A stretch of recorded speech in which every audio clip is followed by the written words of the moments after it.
Hello mga kaidiya. May paparepair dito mga kaidiya. Tubo, nagbara. Ito mga kaidiya. Galing yan doon sa taas.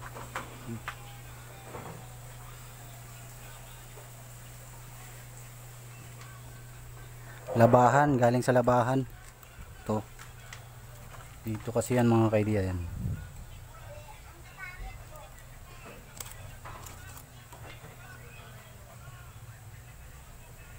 Yan siya. Dito yan siya. Yan. Ngayon, babaguhin. Bumili pa ng ano. Bumili pa ng PVC D3 na orange. Nahukay na namin yan mga kaibigan. Bali dito tayo sa ilalim dadaan dito. Yan. Diyan yung mga kaibigan. Punta tayo doon. Kapiraso lang. Ayan. Ayan na. Ayan si Kuya Leo. Shout out! Wait lang, kunin namin yung buhangin doon. Mga kaidiya, yan. Nakabit na namin. Naglagay tayo rito ng ano mga kaidiya, ng clean out to para wala naman sako na kasi naka-elbow tayo doon. Baka may manigas na mga sebo dyan kung bumara dyan. Madali nating masundot doon pa doon, papunta ron. Pataas. Tapos pwede din sumundot papunta rito. Diretso na yan doon sa kanal mga idea. Yan lang yan.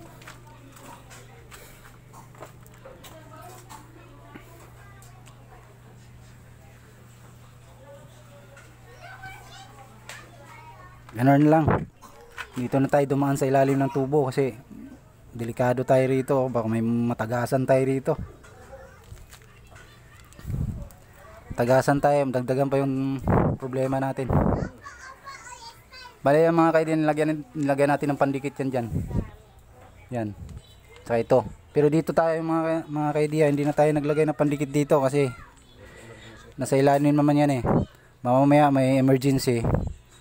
Maghukay dito. O di kaya anong pumasok dyan, talagang bumara ng gusto, madali lang siyang matanggal.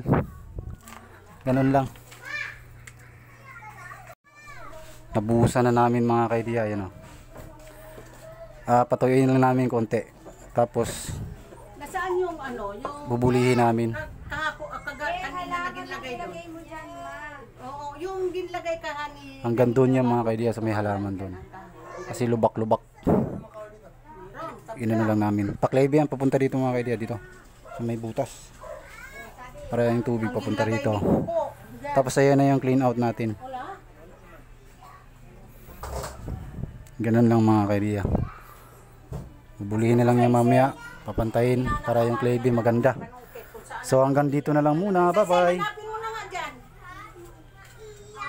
Thank you.